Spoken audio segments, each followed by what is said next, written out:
It's a sad day when the pillars of modernity fall to the ground, and Total War in terms of the RTS genre is just that. Perhaps one of the most popular ever seems to be heading on a downward spiral that cannot be stopped.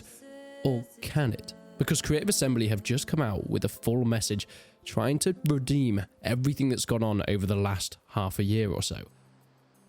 As a little bit of context, as anybody that is unaware, Creative Assembly, they make the Total War franchise, a series of real-time strategy games that mix a large grand strategy map of building up armies, towns and cities to battles where you're defending, fighting, attacking sieges, playing in ship warfare, moving troops in different formations, and of course, using this rock, paper, scissors style of battle to try and win. And because of this unique style of gameplay, it's become infinitely popular, from medieval to Rome to Shogun to even Warhammer in the later years and the most recent Troy and Pharaoh.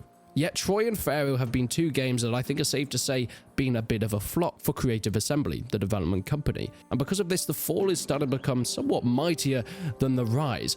Yet nobody wants this to happen. This is everybody's favorite RTS franchise, and for a good reason, because the quality we used to get with these games was unmatched. Looking into time eras that had never been done before and putting in AAA budgets into a kind of niche genre of historical gaming. So why has it been such a disaster?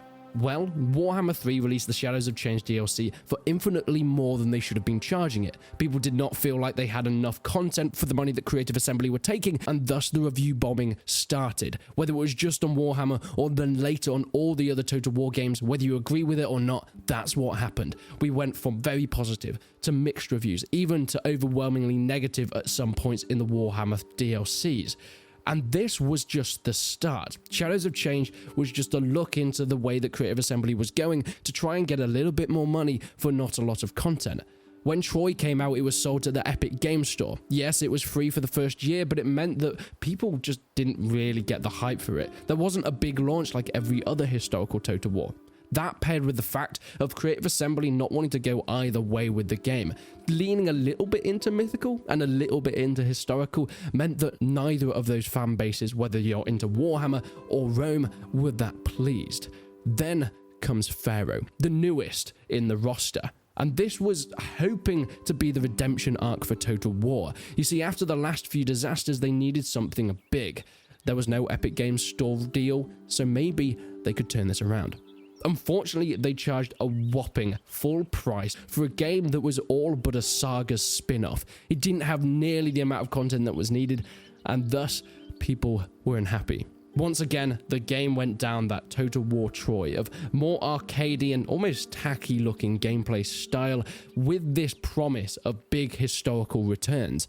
Yet Pharaoh just wasn't that, and for a price that didn't make the content worth it, it was only ever going to be a loss.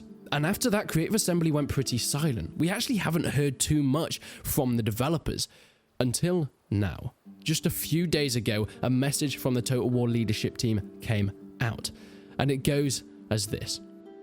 Dear Total War fans, I'm Roger Cullum, Vice President at Creative Assembly, and writing on behalf of our Total War leadership. They acknowledge the issues that have been coming out the last few months and why that they've been staying silent to try and actually work out what's going on and what they can do.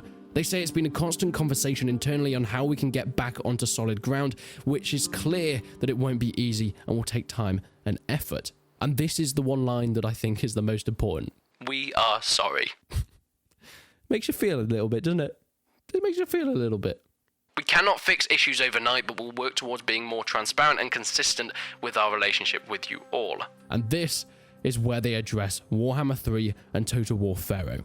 In terms of Warhammer 3 and the Shadows of Change DLC, they addressed the fact that the DLC was not as content heavy as it should have been. In order to redeem this, they're enhancing their offer to everyone who purchased the Shadows of Change DLC with more content and a commitment to ensuring that they better meet expectations.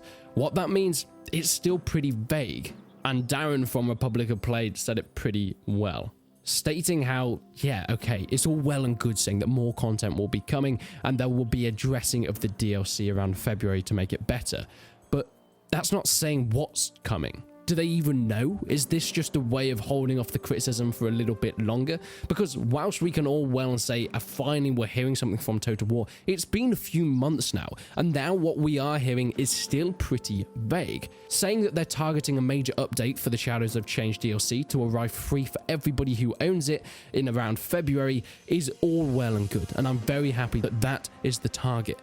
But that needs to be something that is worth it. That cannot just be another lackluster update that is calling it content, but actually is content that nobody really gets anything from or anybody really wanted. And that's the issue. You see, when you advertise something like a new DLC, people will buy it judged on what they're told is going to be in it.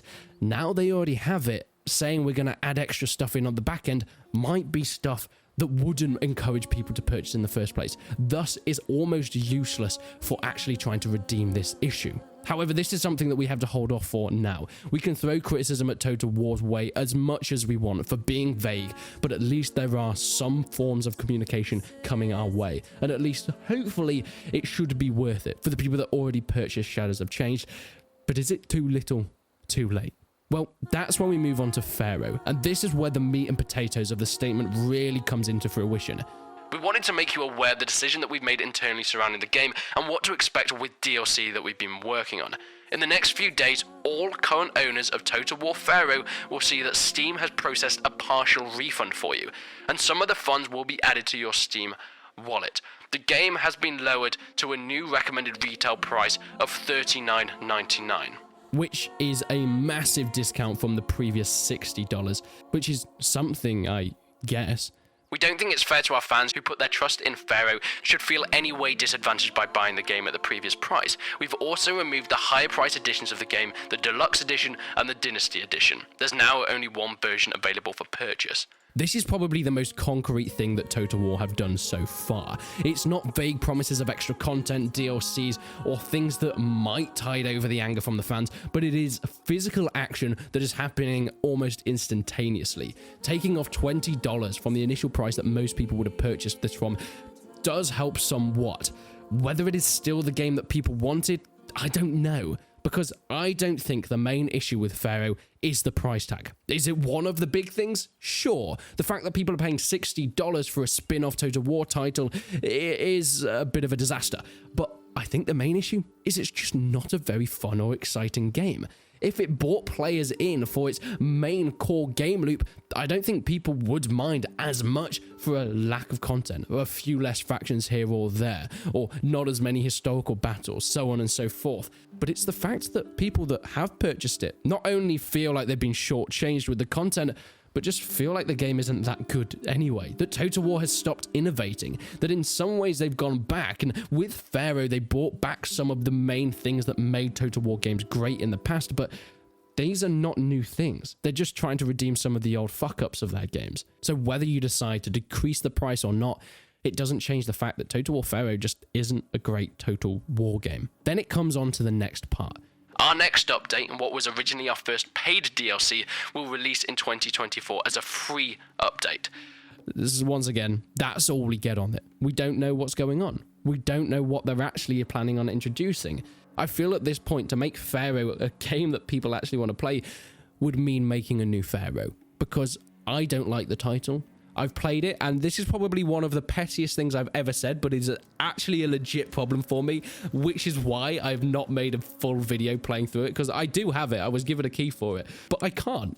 It makes me feel sick. It makes me feel physically ill looking at the UI on Pharaoh. It is so saturated, so overwhelming, and so overpowering. This might just be my weak white boy brain, but I can't sit and play Pharaoh for longer than 30 minutes before I start to feel a bit ill and have to take a rest.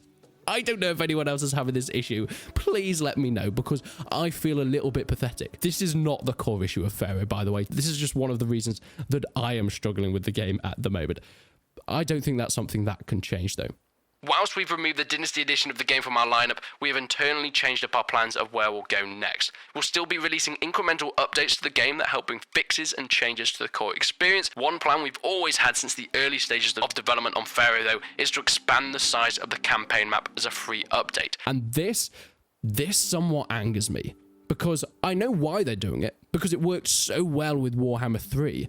Of course, bringing in the Immortal Empires, adding every Warhammer game together, meaning you have to purchase all of them, adding in extra factions, so on and so forth. And they wanted to do the same with Pharaoh, and my bet is this is only a free update now, this campaign expansion. There was probably a time where they were going to try and charge you to expand into different areas of the Western world or even Eastern world at this point. And that is the thing that is suspicious to me. They're using this as a crux to say, we were going to bring out some extra content. The map was going to be bigger. There was going to be extra content in the game. But if you're selling it at $60, it better be there in release. There is no point holding back content to sell off later. Or even if they were planning on bringing that campaign map expansion in for free, as they are saying, why not have it in the full release? Why not just delay the game anymore? Well, because of financial issues. Because you are rushing to get titles out that are incomplete. You have just admitted in your sorry and apology statement that you released Pharaoh incomplete. Because there is no way this extra campaign map was an afterthought. Something that you only realized you should do after Pharaoh came out. Because it's just been a disaster from that point onwards. This was content that you were planning on releasing later from the get-go. For whatever reason, probably because it was never going to be ready in time. So you release an unfinished game for a AAA budget. That is the disappointment that I think most people have with Creative Assembly. The rest of it is just talking a lot more about people being angry at them and sorry. And of course, we have this whole thing of Creative Assembly being sorry, and that's all well and good. And I genuinely applaud Creative Assembly for acknowledging this and doing something about it. Whether it's too little, too late is for the community to decide. But I just hope, with the right steps and the right amount of changes, that they can redeem this. Because I don't think there's a single person watching this video that doesn't want Creative Assembly to do well, that doesn't want the Total War franchise to succeed. People are just annoyed because it hasn't lived up to expectations.